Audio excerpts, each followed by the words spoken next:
Egyptian wine, Wikipedia audio. Winemaking has a long tradition in Egypt dating back to the 3rd millennium BC. The modern wine industry is relatively small-scale, but there have been significant strides towards reviving the industry. In the late 90s, the industry invited international expertise in a bid to improve the quality of Egyptian wine, which used to be known for its poor quality. In recent years, Egyptian wines have received some recognition, having won several international awards. In 2013, Egypt produced 4,500 tons of wine, ranking 54th globally, ahead of Belgium and the United Kingdom. High average temperatures and poor rainfall present a major challenge for Egyptian grape producers. To overcome these difficulties, vineyards in Egypt apply innovative solutions, such as using pergolas to shade the plants and palm trees to shield them from winds, as well as transporting the harvest in refrigerated trucks. Before the construction of the Aswan High Dam, the annual flooding of the Nile provided fertile and hydrated soil for the vines, and the stable weather conditions made it a competitive location for the cultivation of wine grapes. After the construction of the dam in 1970, the annual flooding stopped. Today, vineyards in Egypt use drip irrigation to make up for the lack of rain. Climate. At the time the state-owned Al Arm Beverages Company was privatized in 1997, all noble grapes that had previously been planted by its subsidiary, Janakli Vineyards, were lost. This meant that grapes had to be imported, mainly from Lebanon. This coincided with a boom in the tourism industry, which meant wineries had to produce cheap wine in large quantities to meet the surging demand from Western tourists. Due to the lack of locally produced wine grapes, wineries imported concentrated juice from Europe, which would be diluted with water and fermented, contributing to the negative reputation of Egyptian wine. The Janakli Vineyards started planting vines again in 2004 in Alexandria and Luxor. By 2010, only 2% of their wines were made with Lebanese grapes, with Egyptian grapes used for the remainder of their production. The industry has in recent years started experimenting with international varieties to find grapes that are suited for the Egyptian climate. The main varieties used in red wines are Cabernet Sauvignon, Syrah, Grenache, Bobal, and Tempranillo, while Viognier, Chardonnay and Muscat are used for white wines. Korom of the Nile, a winery based in El Gouna, cultivates an indigenous grape variety known as Banata, which is used in its Beausoleil white wine.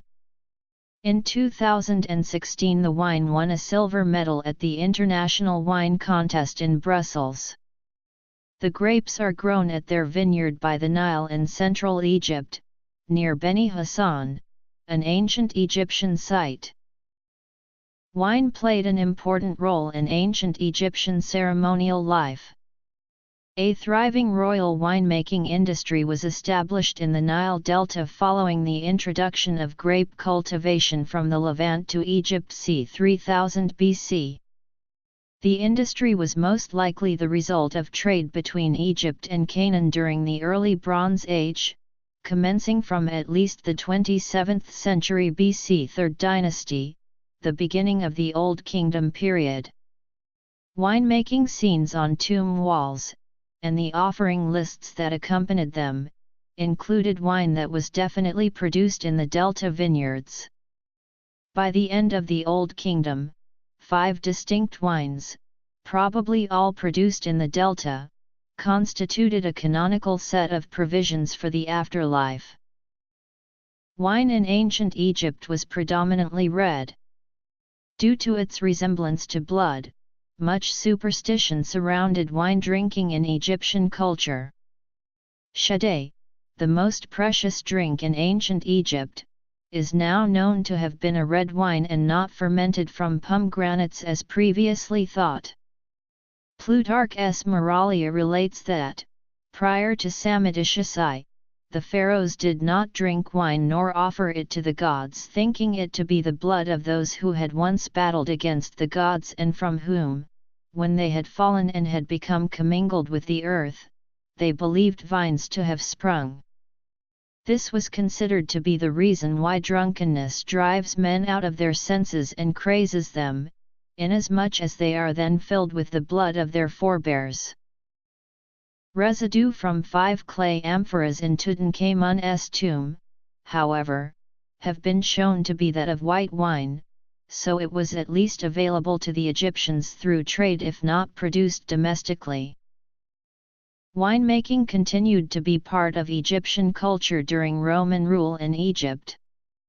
Christians constituted the majority of Egypt's population by the 3rd century, despite a reserved attitude towards alcohol, and the Church of Alexandria monasteries are known have stored and produced large quantities of wine.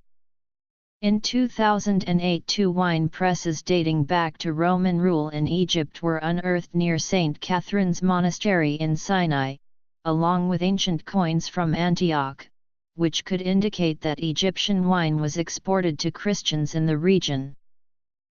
The production of wine declined significantly after the Muslim conquest of Egypt in the 7th century. Attitudes towards alcohol varied greatly under Islamic rule. Muslim rulers generally showed some level of tolerance towards alcohol production controlled by religious minorities. Jewish manuscripts from the Cairo Geniza recount the involvement of Egyptian Jews in the production and sale of wine in medieval Egypt. The consumption of wine was not necessarily limited to religious minorities, however. Western travelers and pilgrims passing through Cairo on their journeys reported that Muslim locals imbibed on wine and a local barley beer, known as buzza, even during the most draconian periods of Islamic rule.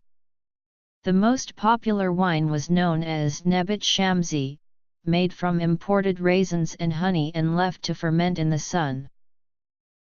Viticulture was revived in Egypt by Greek-Egyptian tobacco merchant and entrepreneur, Nestor Janikli, who founded the country's first modern vineyard south of Alexandria in 1882.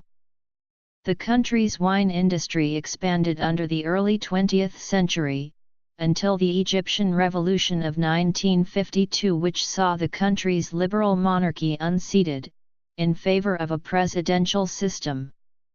In 1963, Egyptian President Gamal Abdel Nasser nationalized and merged breweries and vineyards in the country, under the previously Belgian-owned Pyramid Brewery, which later came to be known as Al Arm Beverages Company.